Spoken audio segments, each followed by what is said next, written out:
This is Optimal Living Daily, episode 2561. Focusing on the positives will make you a happier person, by Redzic of redzic.com. And I'm your narrator, Justin Malik, the guy that reads blogs or articles to you every single day of the year, including weekends and holidays. I appreciate you listening every single day. It means a lot. And with that, let's get right to our next post as we optimize your life. Focusing on the positives will make you a happier person, by Redzic of redzic.com.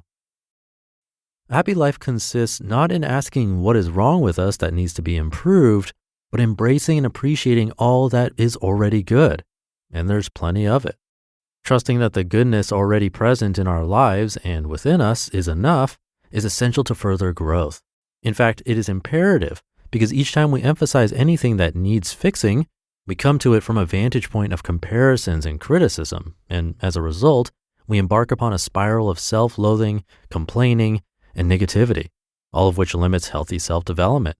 When we do not accept that who we are and what we are is enough, we place conditions on our happiness that are not measured by the beats of our heart or our inner desires, but by external factors and by our ego. I had a professor in college who told me once that nothing succeeds like success. Conversely, nothing fails like a failure. If we focus on all that is positive in our lives, it is inevitable that we will attract more positivity and goodness. On the other hand, if we focus on all that isn't right in our lives, we will soon grow to view just about everything as negative. Even the things that would otherwise be most exciting will seem like a struggle. So how do we switch this perspective?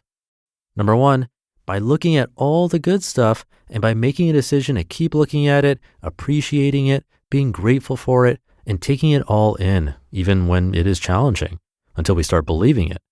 After a while, even the biggest cynics start believing.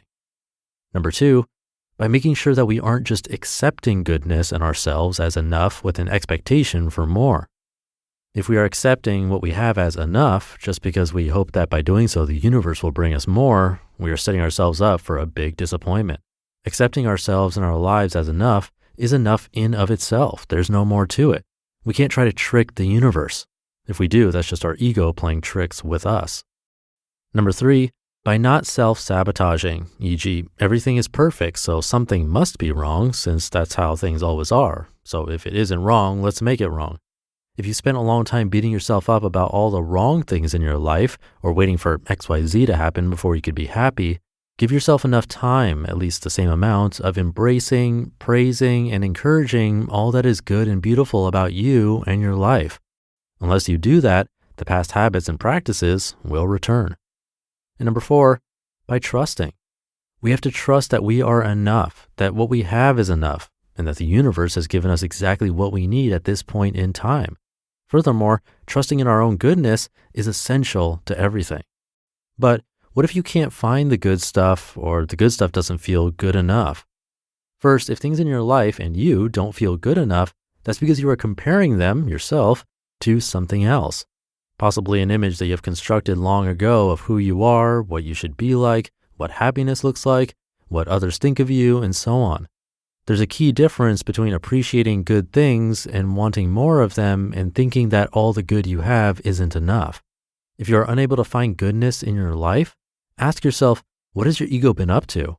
If you cannot appreciate the goodness you do have, ask again what your ego has been up to.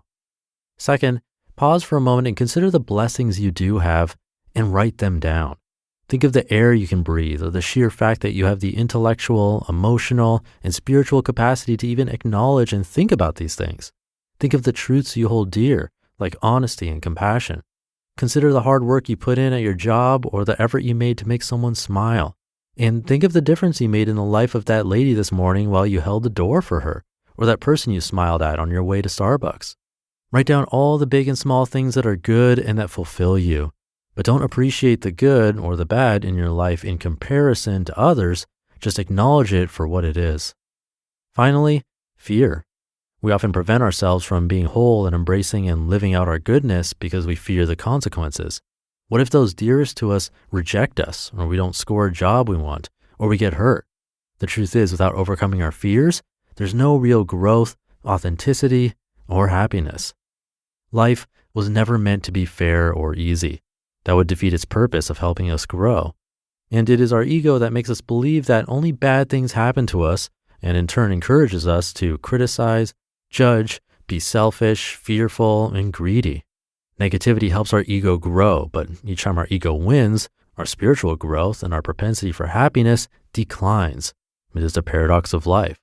The less we propel the I, the more of our authentic selves comes to surface, and the more we can actually achieve. So it is really up to us to recognize that we are good and that we are enough just the way we are, independent from and indifferent to what the world may think about us. We are who we are, and our job is to appreciate it, be happy with it, and make the most out of it. You just listened to the post titled, "Focusing on the Positives Will Make You a Happier Person" by Audie Redzic of audieredzic.com. Thank you to Audie. It's kind of a nice continuation from yesterday, actually, where we talked about complaining and trying to minimize it. In my commentary at the end, I talked about how awareness is key because it could easily happen that we don't even think we're complaining because we're not remembering what's actually going on in our heads. And I think this article goes right along with that idea. We might think, oh yeah, of course we should focus on the positives. I try to do that all the time. But I think we have to go deeper than that and actually consider it in our day-to-day lives. Like right now, you can stop and think about something that happened today that wasn't too great and try to remember. Did you think about the positive in that situation? Or did the thoughts go more towards the negative side? What were those actual thoughts? If you do find that you went more towards the negative or tend to do that more often than not, Audie had a great suggestion in there. He said, pause for a moment and consider the blessings you do have, and then take it a step further and write them down. In other words, make a quick gratitude journal. Nothing fancy, no need to buy anything. Just write it down on any piece of paper or even in your phone if you have to. A tiny amount of gratitude can go a long way.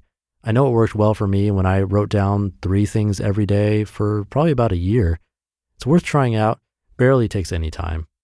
And with that, thank you for being here. I am very grateful that you're learning here along with me. Have a great rest of your day. Actually, don't go anywhere because I have a bonus episode for you coming right up today, so stay tuned for that, where your optimal life awaits.